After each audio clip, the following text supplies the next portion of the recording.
Hello दोस्तों, welcome to एकेडी solution. कैसे हैं आप सभी? आई होप आप सभी अच्छे होंगे। सो दोस्तों, जैसा कि आप जानते हैं सी प्रोग्रामिंग का हम ट्यूटोरियल यहाँ पे वॉच कर रहे हैं और सी प्रोग्रामिंग के ट्यूटोरियल में काफ़ी लेक्चर हम बना चुके हैं। अभी हम चल रहे थे कंडीशनल प्रोग्रामिंग पे। जैसा कि आप सभी को पता है कि कंडीशनल प्रोग्रामिंग में हम नेस्टेड इफ के बारे में हमने पढ़ लिया था, नेस्टेड कंडीशन के बारे में हमने पढ़ लिया था एंड नेस्टेड इफ एल्स जो हम पढ़ते जो होता है, ठीक है। और लास्ट की वीडियो में हमने यही पढ़ा था और अभी हम कंडीशनल प्रोग्रामिंग पे हैं गाइस। और मैं साथ ही साथ आपको बता दूं कि आज की हम जो वीडियो है उसमें हम क्या पढ़ेंगे, स्विच स्टेटमेंट के बारे में पढ़ेंगे गाइस। साथ ही साथ में मैं आपको दिखा दूं एक बार, मैंने लास्ट वीडियो में जो मैंने बताया था आपको, मैंने बताया था कि हमारे पास जो कंडीशनल प्रोग्रामिंग होती है उसके अंदर क्या होगा, इफ होगा, एल्स इफ होगा और एल्स होगा। हमने देखिएगा सबसे पहली वीडियो में हमने इंट्रोडक्शन पढ़ा और उसके बाद हमने इफ पढ़ा, इफ के बाद हमने इफ एल्स पढ़ा, इफ एल्स के बाद एल्स इफ पढ़ा, उसके बाद नेस्टेड कंडीशन पढ़ी। उसके बाद गाइस एक चीज है यहाँ पे नेस्टेड, ये हमारी स्विच स्टेटमेंट के बारे में। सो गाइस देखिएगा यहाँ पे स्विच स्टेटमेंट दी गई है। आज की वीडियो में हम देखेंगे स्विच स्टेटमेंट के बारे में। और स्विच स्टेटमेंट में बता दूं आपको, वो भी एक कंडीशनल स्टेटमेंट ही होती है जैसे कि एल्स और इफ है, बट इसके अंदर थोड़ा सा चेंजेस है, वो मैं भी आपको फर्दर वीडियो में बताऊंगा। और उसके बाद हम नेस्टेड स्विच पढ़ेंगे। और गाइस मैं आज आपको बता दूं कि इस आने वाले कुछ ही लेक्चर में हम कुछ अपने प्रोजेक्ट भी करेंगे यहाँ पे, क्योंकि जब जैसे ही हम कंडीशनल स्टेटमेंट पढ़ लेंगे तब मैं आपको एक प्रोजेक्ट कराऊंगा जो हमारा कैलकुलेटर पे बेस्ड होगा। और जैसे ही उसके बाद हम रिपीटेटिव प्रोग्रामिंग, इट मींस जो हमारी लूपिंग प्रोग्रामिंग है वो हम जैसे ही वॉच कर लेंगे उसके बाद मैं कराऊंगा आपको जो हमारी स्मार्ट वॉच है उसका प्रोग्राम, उसका एक प्रोजेक्ट कराऊंगा। तो ये पूरी ट्यूटोरियल में मैं आपको 3 से 4 प्रोजेक्ट आपको करा दूंगा जो आप कॉलेज, यूनिवर्सिटी जितने भी आपके जो है उनमें आप ऐड कर सकते हो, वहां पे आप प्रोजेक्ट दिखा सकते हो। ठीक है गाइस, तो बिना टाइम वेस्ट करते हुए स्टार्ट करते हैं। Let's start.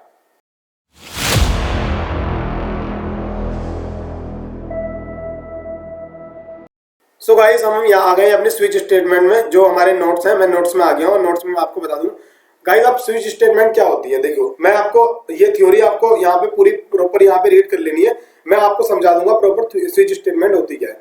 सबसे पहले स्विच स्टेटमेंट का मतलब गाइस क्या है, देखिएगा आप जब इफ कंडीशन पढ़ते थे, जब आपने कंडीशनल प्रोग्रामिंग यहाँ पे पढ़ी थी इफ कंडीशन, तो देखिएगा सबसे पहले इफ पढ़ी, इफ के अंदर क्या था, एक कंडीशन चेक हो रही थी, स्टेटमेंट एग्जीक्यूट हो रही थी। उसके बाद आपने एल्स इफ पढ़ी कि अगर एक कंडीशन चेक हो तो दूसरी, अगर चेक हो तो इफ चले, अदरवाइज क्या एल्स चले। उसके बाद आपने इफ एल्स लैडर पढ़ी कि एक कंडीशन चेक हो तो ये चले, दूसरी कंडीशन चेक हो दूसरी चले, तीसरी कंडीशन चेक हो तीसरी चले। उसके बाद हमारी नेस्टेड थी, इसके अंदर की पहली कंडीशन चेक हो उसके अंदर जाकर दोबारा कंडीशन चेक हो।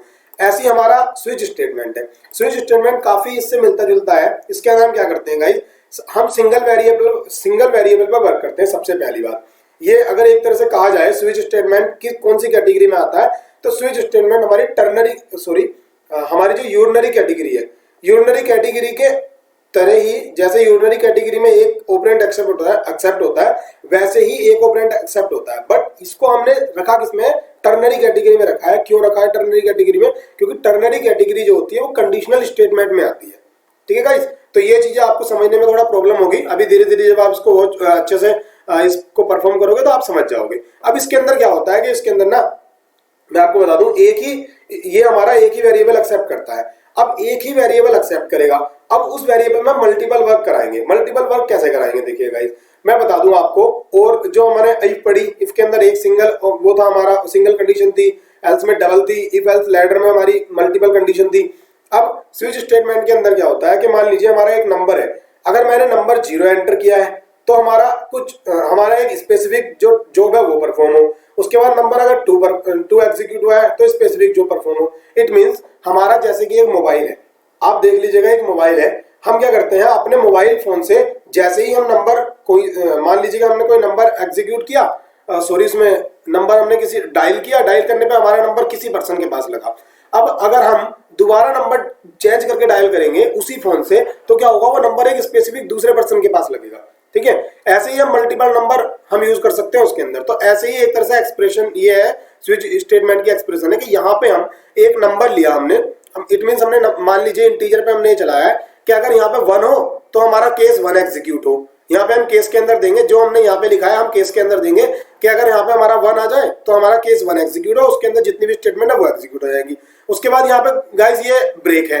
ठीक है, ब्रेक के लिए मैं अभी आपको समझाऊंगा स्पेशली। और मैं आपको बता दूं, हाँ, आने वाले लेक्चर में ब्रेक और कंटिन्यू 2 स्टेटमेंट होती है जो हम पढ़ेंगे, बट इनको हम अभी नहीं पढ़ेंगे, इनको हम पढ़ेंगे जो हमारी रिपीटेटिव प्रोग्रामिंग है उसके अंदर। क्यों, क्योंकि ब्रेक कंटिन्यू को और अच्छे से समझने के लिए रिपीटेटिव प्रोग्रामिंग पढ़नी बहुत जरूरी है। ठीक है गाइस, स्टेप बाय स्टेप आपके यहाँ पे वीडियोस मिलेंगे आपको, जिससे कि आप अच्छे लेवल तक पहुंच सको। तो हम थे स्विच केस पे। तो हमारा क्या था कि अगर यहाँ पे 1 एंटर हो और हमने यहाँ पे ही 1 लगा रखा है कि केस अगर 1 हो तो हमारा ये एग्जीक्यूट हो जाए, अदरवाइज केस अगर मान लीजिएगा यहाँ पे एक्सप्रेशन में हमने कहा कि एक्सप्रेशन अगर 2 आए, केस में हमने 2 राइट डाउन कर दिया, अगर 2 आए, अगर ये केस मैच हो इस एक्सप्रेशन से तो हमारा ये वाला कोड एग्जीक्यूट हो जाए। ऐसे ही मल्टीपल एक्सप्रेशन हमारे पास मल्टीपल केस हो सकते हैं, सॉरी एक्सप्रेशन एक ही होगी, केस मल्टीपल हो सकते हैं।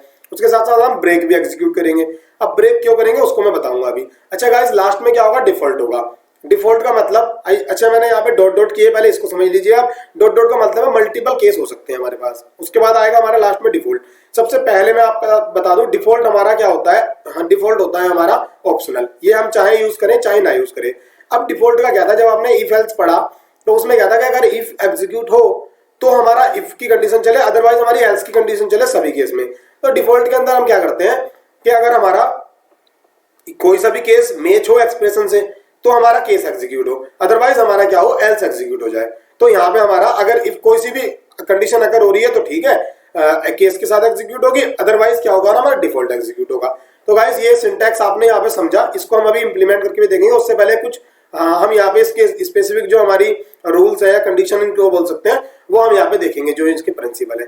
सबसे पहले मैं आपको बताऊंगा ब्रेक के लिए। ब्रेक क्या है, यहाँ पे ब्रेक इस केस में क्या करता है कि जब हमारा मान लीजिए हमारा केस 1 इस एक्सप्रेशन से हमारा क्या हुआ, मैच हो गया। अगर ये हमारा मैच हो रहा है तो उसके बाद हम क्या करते हैं कि ये वाली जो हमारी ये है हमारी स्टेटमेंट है, इस केस 1 के अंदर की जितनी भी स्टेटमेंट है हम सबको एग्जीक्यूट करते हैं और उसके बाद ब्रेक कर देते हैं। ब्रेक का मतलब है कि अब क्या होगा, नीचे की जितनी भी एक्सप्रेशन होंगी, जितने भी हमारे केस होंगे और उसके स्टेटमेंट होगी, वो कोई भी एग्जीक्यूट नहीं होगी। ठीक है गाइस, ब्रेक इसको यहीं पे ब्रेक कर देगा। जो हमारा कंट्रोल चल रहा था, हम प्रोग्रामिंग में हमेशा कंट्रोल पे वर्क करते हैं। जो हमारा कंट्रोल होता है जो एक एक कैरेक्टर को रीड करता है, अभी जिस कैरेक्टर ने इसको रीड किया उसके बाद जैसे ही वो ब्रेक को रीड करेगा उसके बाद क्या करेगा, अपने टर्मिनेशन जो उसका है कंट्रोल है उसको डायरेक्टली ये स्विच की जो एक्सप्रेशन, ये हमारे ब्लॉक है, इस वाले ब्लॉक से डायरेक्टली बाहर कर देगा उसको, हमारे ब्लॉक को। तो जो इस एक्सप्रेशन के बाद ये हमारा जो करली ब्रैकेट है इसके बाद वाली जो स्टेटमेंट होगी वो एग्जीक्यूट होगी। तो ऐसे ही यहाँ होगा। इट मींस मान लीजिएगा पहली वैल्यू जो हमारा केस 1 है वो हमारा एक्सप्रेशन से मैच नहीं हुआ, हमारा किसी कंडीशन में 2 नंबर का जो 2 नंबर का केस है वो हमारा जो मैच हो गया। अब क्या होगा, उसके बाद 2 नंबर के ब्लॉक को एग्जीक्यूट करेगा और इसको एग्जीक्यूट करने के बाद क्या होगा, यहाँ पे ब्रेक, जैसे ही ब्रेक पाएगा उससे यहाँ से जंप करके यहाँ पे बाहर आ जाएगा। तो गाइस उसके बाद एक चीज मैं आपको बता दूं कि जैसे ही हम केस राइट डाउन करते हैं क्या होगा, सबसे पहले हम केस कीवर्ड लिखेंगे, उसके बाद हम कोई वैल्यू देंगे, वो इंटीजर में हो सकती है, कैरेक्टर में हो सकती है। उसके भी कुछ रूल है कि कुछ डेटा टाइप ऐसे हैं जिनमें हम वो वैल्यू नहीं दे सकते। तो मैं ये बताऊंगा वो केस क्या है। सबसे पहले केस होगा, केस हमने कीवर्ड लिखा, उसके बाद हम यहाँ वैल्यू लिखेंगे, उसके बाद यहाँ दिखेगा हम यहाँ पे जो यहाँ पे कोलन है वो लगाएंगे, यहाँ पे हम सेमीकोलन नहीं लगाएंगे, ये आपको ध्यान रखना है। सेमीकोलन अगर हम यहाँ लगा देंगे तो एरर आएगी। यहाँ पे हमको कोलन लगाने हैं, कोलन के बाद यहाँ पे हम जितनी भी स्टेटमेंट चाहे मल्टीपल स्टेटमेंट हम राइट डाउन कर सकते हैं, बट कंडीशन एक है कि यहाँ पे हम करली ब्रैकेट का भी यूज नहीं करेंगे। तो गाइस ये कुछ नोट्स है, इसके आपको ध्यान रखने हैं कि यहाँ पे हम कोलन लगाएंगे और कोलन के बाद हम यहाँ पे कोई भी यहाँ पे करली ब्रैकेट का यूज नहीं करेंगे, क्योंकि अभी तक आपने देखा कि जो भी हम स्टेटमेंट राइट डाउन करते हैं जितनी भी, वो सब किसी ना किसी करली ब्रैकेट के अंदर होती है, बट यहाँ पे क्या होगा, केस का कोई भी करली ब्रैकेट नहीं होता। ठीक है गाइस, आई होप आपको ये क्लियर हुआ होगा। और जैसे ही आप प्रोग्राम क्लियर बनाएंगे और जैसे इसके कुछ नोट वो बनेंगे आप प्रोग्राम वगैरह, आपको अच्छे से क्लियर हो जाएगा। उसके बाद हम इसके सेकंड देखते हैं, उसके अंदर कुछ रूल है। रूल सबसे पहले मैं बता दूं, सबसे पहला रूल क्या कहता है कि जो इसकी एक्सप्रेशन है, एक्सप्रेशन मींस जो ये है यहाँ पे जो कंडीशन चेक हो रही है, इसके अंदर क्या हो सकता है, इसके अंदर ओनली इंटीजर और कैरेक्टर हो सकता है। इंटीजर में, इंटीजर का जो वाइड रूप है वो क्या है हमारा, वो है हमारा लॉन्ग हो सकता है। कैरेक्टर का हमारा क्या है, कैरेक्टर का हमारा जो है वैसे वो होता है किस चीज के लिए, स्ट्रिंग के लिए, बट हम यहाँ मल्टीपल तो यूज कर नहीं सकते, तो हम यहाँ पे कैरेक्टर ही यूज करेंगे। ठीक है गाइस, इंटीजर लॉन्ग कैरेक्टर हम यहाँ यूज कर सकते हैं। अब उसके बाद क्या है, कैरेक्टर हम कांस्टेंट की तरह यूज करते हैं यहाँ पे। उसके बाद क्या है, और यहाँ पे केस हम यूज कर सकते हैं इनसाइड स्विच स्टेटमेंट। इन्होंने ये कहा केस हमने यहाँ पे अच्छे से यूज किए, देखिए केस हमने अच्छे से देखे यहाँ पे। उसके बाद क्या है, ब्रेक स्टेटमेंट के लिए मैंने आपको अच्छे से बता दिया, थ्योरी आप यहाँ पे पढ़ लीजिएगा। ब्रेक का यही है, अगर ज्यादा थ्योरी में घुसेंगे तो हम प्रॉब्लम हो जाएगी।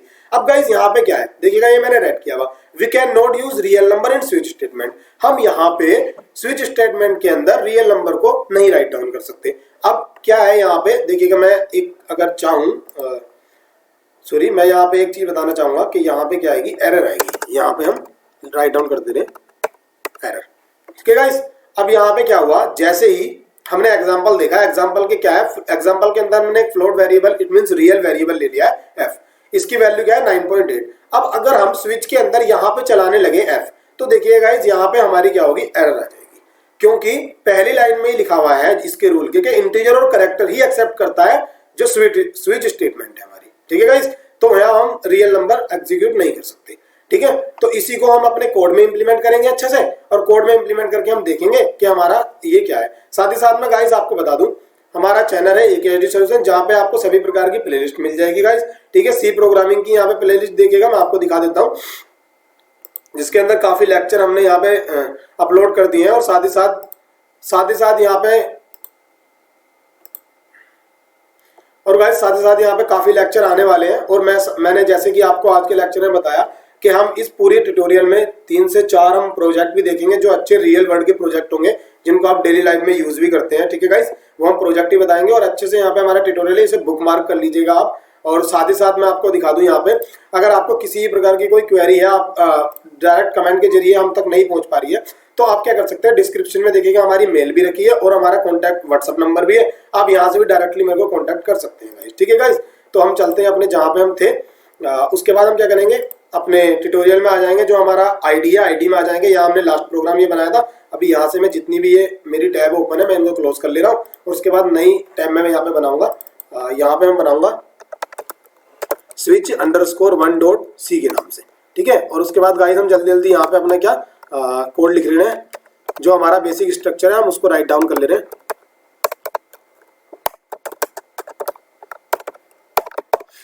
सो गाइस, मैंने यहाँ पे अपना बेसिक स्ट्रक्चर राइट डाउन कर दिया है। अब गाइस क्या है, हमको स्विच स्टेटमेंट लगानी है। सबसे पहले देखिएगा, मैंने आपको बताया वेरिएबल हम जल्दी से डिक्लेयर नहीं करते हैं, पहले हमें क्या जो वर्क परफॉर्म करना है उसे करने लगेंगे।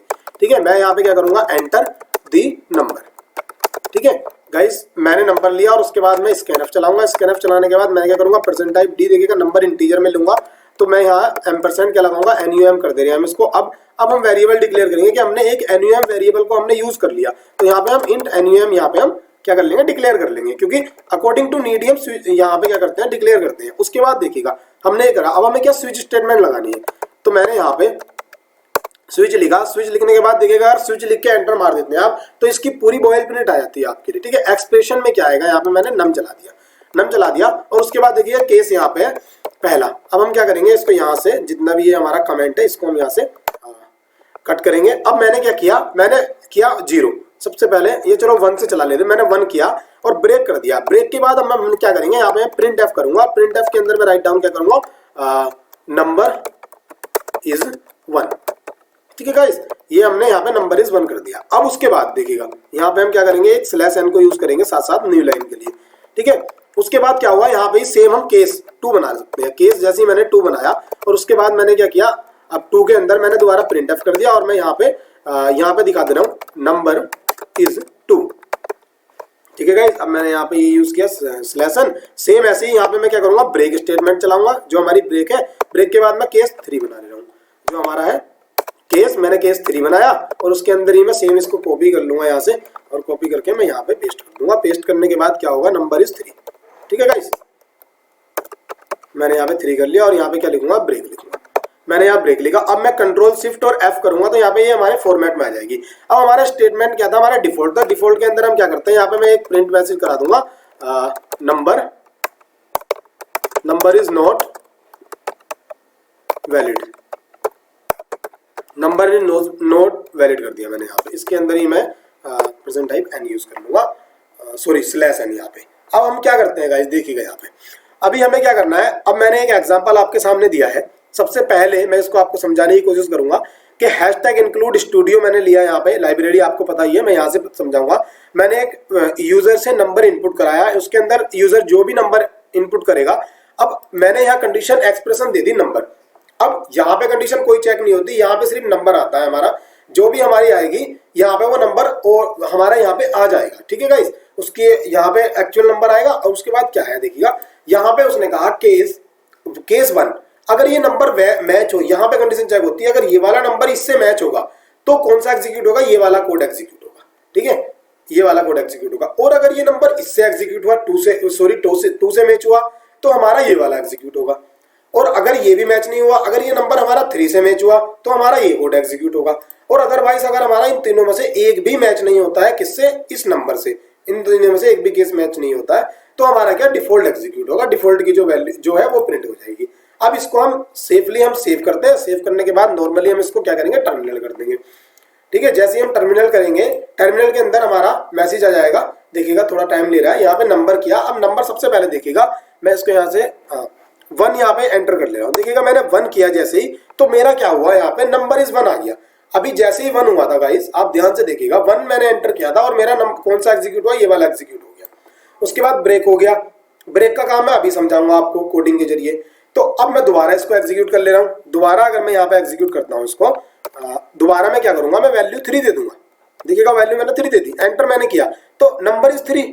सॉरी, यहाँ नंबर की स्पेलिंग मिस्टेक हो गई है शायद, MB, नंबर इज 3 हो गया।